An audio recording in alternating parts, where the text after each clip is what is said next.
हम लोग शिव चर्चा क्यों करते हैं और गुरु के लिए एक व्यस्त होने का क्या मतलब है? प्रश्न है, जिज्ञासा है। हम लोग शिव चर्चा क्यों करते हैं? सही बात है, महादेव से दया मांगते हैं। सही बात है, महादेव से दया मांगते हैं, नमस्कार से प्रणाम कर लेते हैं। हम चर्चा क्यों करते हैं? हाँ, लोग पूछते ही होंगे आपसे कि आखिर चर्चा करने के पीछे कारण क्या है? महादेव की पूजा तो हम लोग करते ही हैं। और दूसरा है उसमें कि एक निष्ठ होने का मतलब क्या है? मतलब कहा जाता है कि गुरु के प्रति एक निष्ठ होइए। इसका मतलब क्या है? तो पहला जो प्रश्न है, यानी शिव चर्चा हम आप करते हैं, आइए पहले हम लोग उस पर बात करते हैं। आपने देखा होगा कि हम अगर पूजा करने बैठते हैं, जितनी देर पूजा करते हैं उतनी देर भी हमारा मन उस भगवान के पास नहीं बैठता, उतनी देर भी नहीं बैठता। सुबह में हम लोग नहा धो के पूजा करते हैं, ज्यादातर घरों में सुबह में लोग नहा के पूजा करते हैं, शाम में आरती करते हैं। लेकिन पूजा करते हुए भी, आरती करते हुए भी हमारा ध्यान कहाँ पे होता है? हमारा मन कहाँ पे होता है?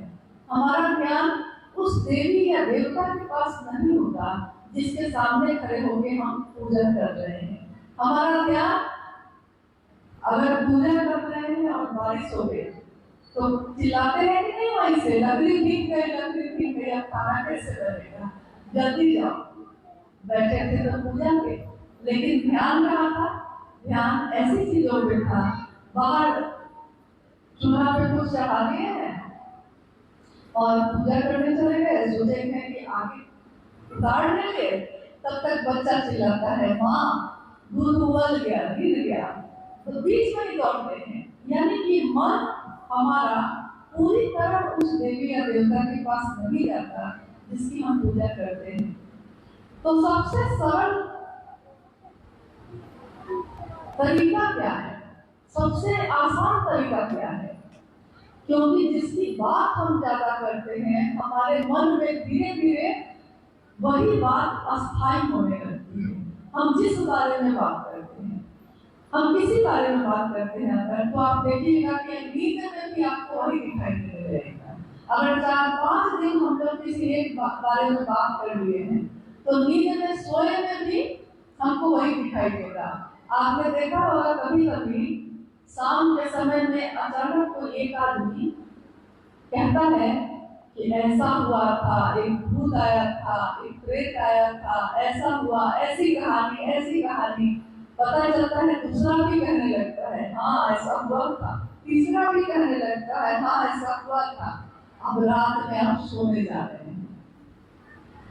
ज्यादातर लोग तो डर के मारे सोते ही नहीं अकेले जाके, कहते हैं कि शादी में बात करनी थी, अब मेरे मन से ये बात जा ही नहीं रही है।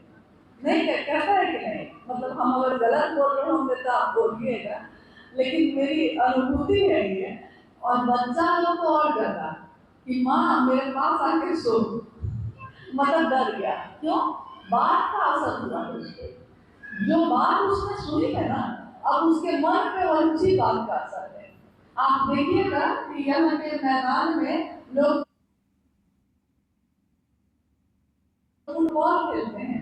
जैसे ज्यादातर झारखंड के गाँव में जब हम लोग जाते हैं तो हम लोग देखते हैं कि एक बॉल लेकर सब बच्चे गाँव में फुटबॉल खेलते रहेंगे।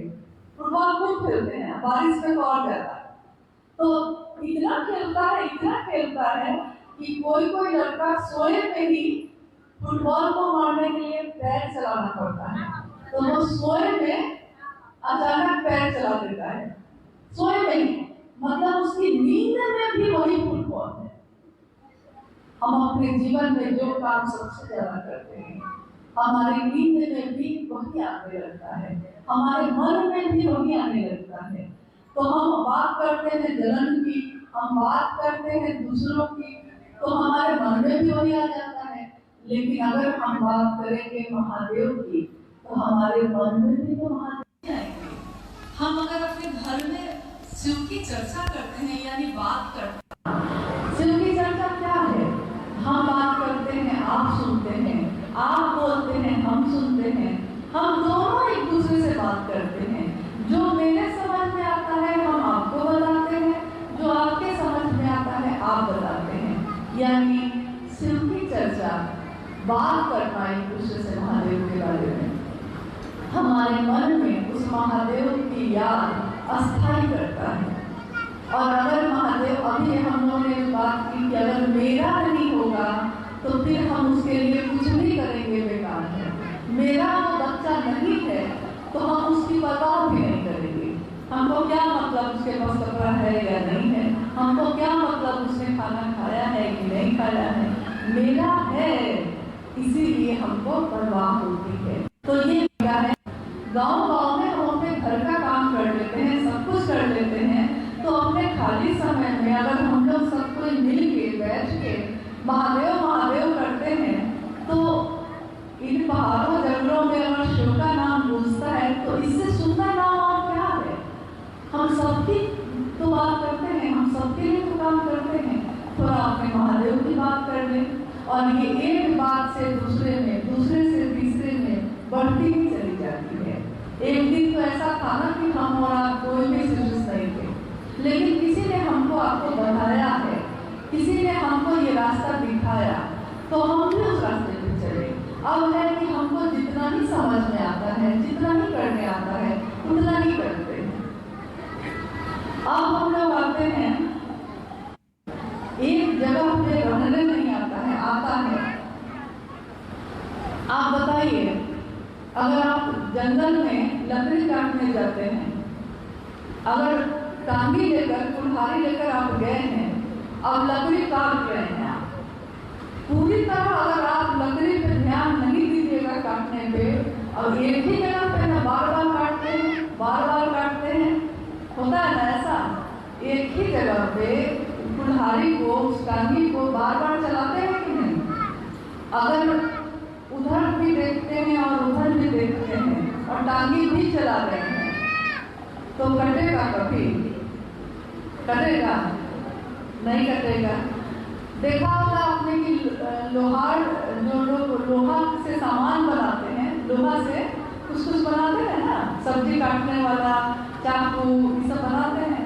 आपने देखा होगा कि आग पे वो उसको तपाते हैं, आग पे गरम करते हैं और लगातार उस पे हथौड़ी जैसी चीज से ठोकते हैं।